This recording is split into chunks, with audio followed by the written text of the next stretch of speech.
What was it like to have everyone back together again? Did everyone just fall back into the rhythm? It was such a treat to have everyone back together again for the third movie. I think there was a while where we didn't know if the third movie was going to happen. And so when it did, it was so joyful to see everyone and jump right back into it and be like, hey, we're all on the same page. We're trying to do the same thing here. It was just magnificent. I loved it. Tell us how it felt to bring Kraglin back as a full-fledged member of the Guardians.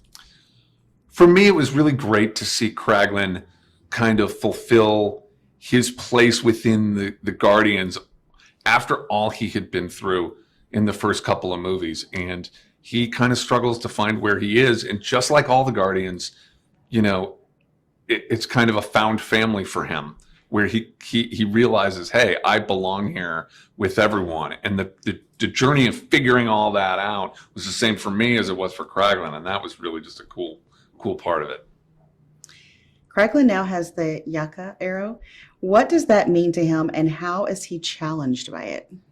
Kraglin feels a really strong sense of responsibility for the Ravager Code and for upholding the things that he's learned from Yondu and from the other Guardians. So now that he has the Yaka arrow, it's that much more responsibility, which I think is part of what makes it so difficult for him to master. He feels like he wants to do it right, and I have to do it right, which is a hard thing to kind of put together. It's not until he realizes, oh wait, this is inside of me already, that he's able to kind of start to figure out what it all really means.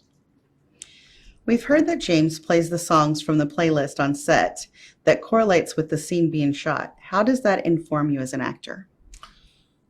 My brother James plays the songs from the soundtrack on set when we shoot the scenes. So it's really great for us as actors to know where we are and to understand tone-wise and rhythm-wise how these scenes are working. And a really cool thing about the third movie is so often the characters are actually listening to the songs that the audience is listening to. You know, Rocket has the Zune and we see him singing along, so we know Rocket knows and loves all these songs. So it's just kind of perfect that they have that soundtrack going to what they're doing. The practical sets are amazing. Can you describe your favorite set and tell us why it impressed you? So many of our sets are practical sets on the Guardians movie. So many are built, which is awesome that we're not just standing in front of a green screen the whole time. And I don't think that I'll ever in my life see a set that impressed me more than downtown nowhere, where the Guardians, you know, have sort of set up shop, which is just a huge space, and it feels like you're walking into a city because you are. What was it like to wrap this last film of the trilogy? Was it bittersweet?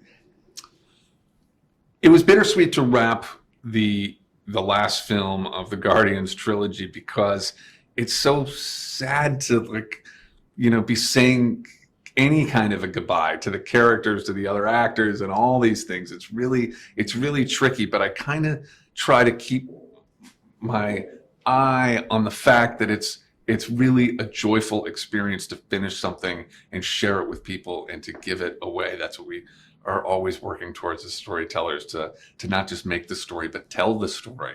And so I know that that's where we are now. So I try not to get too sad by any of it and really kind of celebrate the whole thing. Tell us about being on set, the on-set Rocket, and how that helps the actors.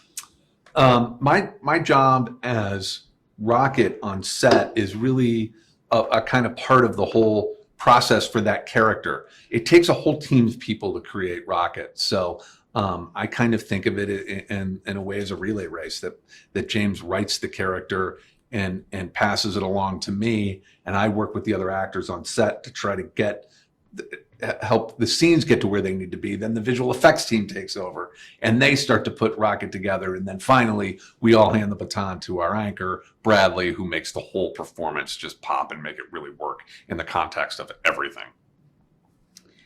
Final question. What do you hope audiences experience when they see this film? When audiences see Guardians of the Galaxy Volume 3, I hope that it feels like a satisfying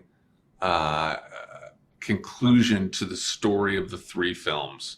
I just hope that audiences feel like this whole thing makes sense, and I hope that they believe not just in the characters and love the characters, but that they believe in the concept of the Guardians, which is that you can find your family anywhere, and that we're all in this together, and that, you know, having love for everyone is part of why we're here, and it's what's going to keep us going and keep us strong.